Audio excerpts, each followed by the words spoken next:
Shalom Bapak Ibu. Tahta yang berdiri di atas darah. Sebuah sharing firman tentang dinasti Herodes ini ya. Kaum Herodian dan kerajaan yang bertabrakan dengan kerajaan Allah ini Bapak Ibu. Di padang gurun Yudea, angin membawa debu sejarah, debu bait suci, debu istana, debu darah bayi-bayi Bethlehem, debu nabi yang dipenggal, debu rakyat yang hidup di bawah penguasa yang mengaku raja ini, tetapi tidak pernah benar-benar diterima bangsanya sendiri. Dan di tengah semua itu, berdirilah sebuah nama yang menakutkan, Herodes. Bukan satu orang, tetapi sebuah dinasti, Bapak Ibu. Sebuah keluarga yang membangun mahkota dengan politik, intrik, kompromi, kekerasan dan ketakutan kehilangan kuasa, Bapak Ibu. Ironisnya, mereka memerintah tanah milik Allah, tetapi hati mereka diperbudak Roma ini. Mereka membangun bait, tetapi melawan Mesias, Bapak Ibu. Mereka dekat dengan agama, tetapi jauh dari kebenaran. Dan sejarah dinasti Herodes adalah gambaran tragis tentang manusia yang ingin menguasai dunia, tetapi kehilangan jiwanya sendiri. Siapakah dinasti Herodes itu? Dinasti Herodes adalah keluarga penguasa yang memerintah wilayah Yahudi di bawah kekuasaan Kekaisaran Romawi ini. Mereka bukan keturunan asli Raja-Raja Daud ya. Herodes berasal dari bangsa Idumea atau Edom, keturunan Esau. Secara politik mereka diyahudikan, tetapi banyak orang Yahudi memandang mereka sebagai penguasa asing, Bapak Ibu. Mereka memerintah bukan karena dipilih Allah, melainkan karena didukung Roma. Dan disinilah tragedinya. Tahta tanpa legitimasi rohani selalu hidup di dalam paranoia, Bapak Ibu. Herodes Agung, sang pembangun yang haus darah ini. Saya bicarakan dulu tentang kebesaran Herodes Agung ini. Herodes Agung adalah raja terbesar dari dinasti ini ya, dinasti Herodes. Ia membangun kota, benteng, pelabuhan, istana, dan memperbesar bait Allah secara megah, Bapak Ibu. Secara politik ia jenius, secara arsitektur ia luar biasa, Bapak Ibu. Tetapi semakin besar istananya, semakin gelap jiwanya. Ia takut kehilangan kuasa, Bapak Ibu. Dan ketakutan akan kehilangan kuasa selalu melahirkan kekejaman, Bapak Ibu. Ia membunuh istrinya sendiri, anak-anaknya sendiri, dan lawan-lawan politiknya. Sejarah berkata, lebih aman menjadi babi Herodes daripada menjadi anak Herodes, karena babi tidak dicurigai merebut tahta, Bapak Ibu. Ada satu Natal yang berdarah. Lalu suatu malam, orang-orang Majus datang bertanya, di manakah dia, raja orang Yahudi yang baru dilahirkan? Dan langit gemetar, Bapak Ibu, karena ada dua raja di tanah itu. Satu duduk di istana, satu terbaring di palungan. Herodes punya tentara, Yesus punya bintang. Herodes punya tahta emas, Yesus punya kandang. Tetapi Herodes ketakutan. Mengapa? Karena kerajaan dunia selalu gemetar di hadapan kerajaan Allah. Maka ia memerintahkan pembantaian bayi-bayi Bethlehem. Bayangkan, tangisan ibu-ibu naik ke langit, Bapak Ibu. Malam dipenuhi darah anak-anak.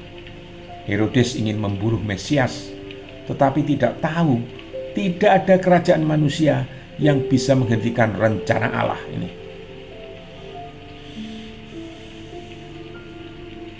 Sebenarnya Bapak Ibu, kerajaan Herodes adalah gambaran hati manusia tanpa Tuhan ini.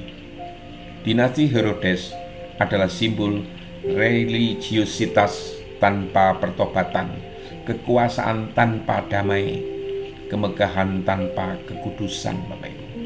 Mereka dekat dengan bait Allah, tetapi jauh dari Allah bait itu. Mereka memakai agama untuk legitimasi politik, dan betapa sering manusia modern melakukan hal yang sama. Memakai Tuhan untuk kepentingan diri, memakai pelayanan untuk popularitas, dan memakai rohani untuk mempertahankan kuasa, Bapak Ibu. Nah, setelah Herodes Agung mati, kerajaannya dibagi kepada anak-anaknya. Herodes Arkelaus, ia memerintah Yudea begitu kejam sehingga akhirnya Roma mencopotnya. Karena kekuasaan tanpa hikmat akhirnya menghancurkan dirinya sendiri, Bapak Ibu.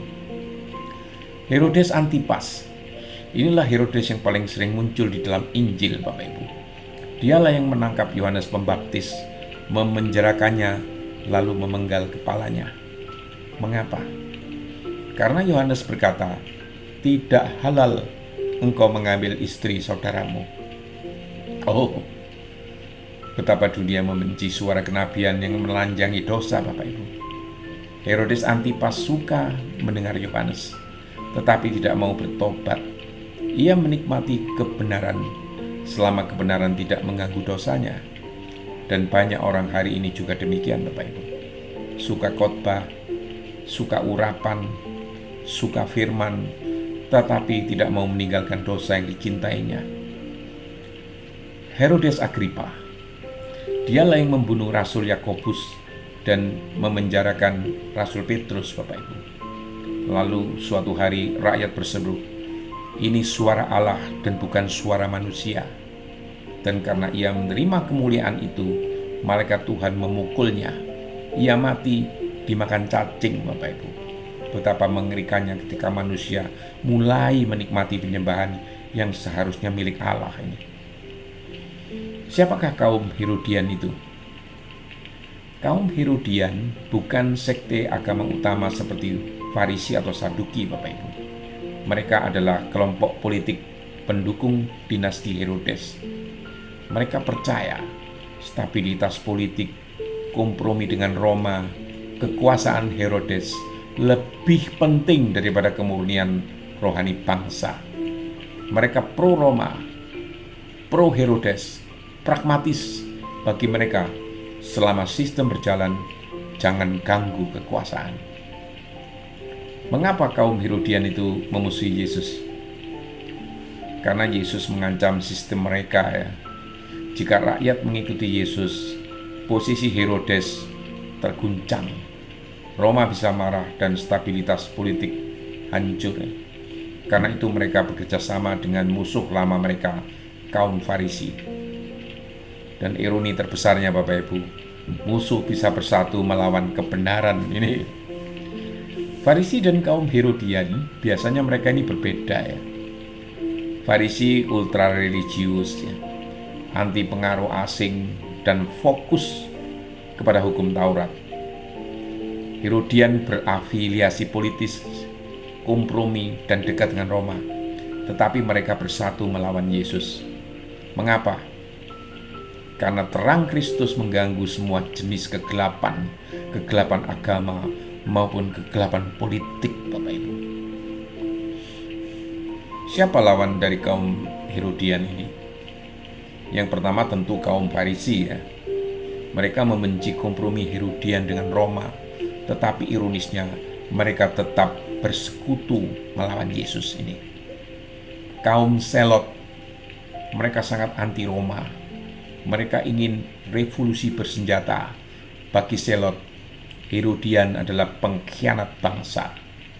Sebagian rakyat Yahudi, karena Herodes dianggap bukan keturunan sah Israel, Bapak Ibu, berikan kepada Kaisar. Suatu hari Herodian dan Farisi datang menjebak Yesus.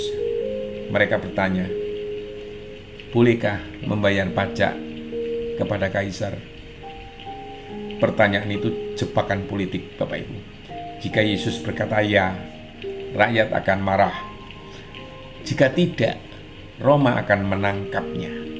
Tetapi Yesus menjawab, "Berikan kepada Kaisar Apa yang wajib kamu berikan kepada kaisar, dan kepada Allah apa yang wajib kamu berikan kepada Allah ini. Dan tiba-tiba langit memisahkan kerajaan dunia dan kerajaan Allah, Bapak Ibu. Herodes versus Kristus. Herodes membangun dengan ketakutan, Kristus membangun kerajaan dengan kasih, Bapak Ibu. Herodes membunuh bayi, Kristus memberkati anak-anak. Herodes hidup di istana, Kristus berjalan bersama orang miskin. Herodes takut kehilangan tahta, Kristus memberikan nyawanya, Bapak Ibu. Herodes mati di pangkal cacing, bangkit Kristus mengalahkan maut.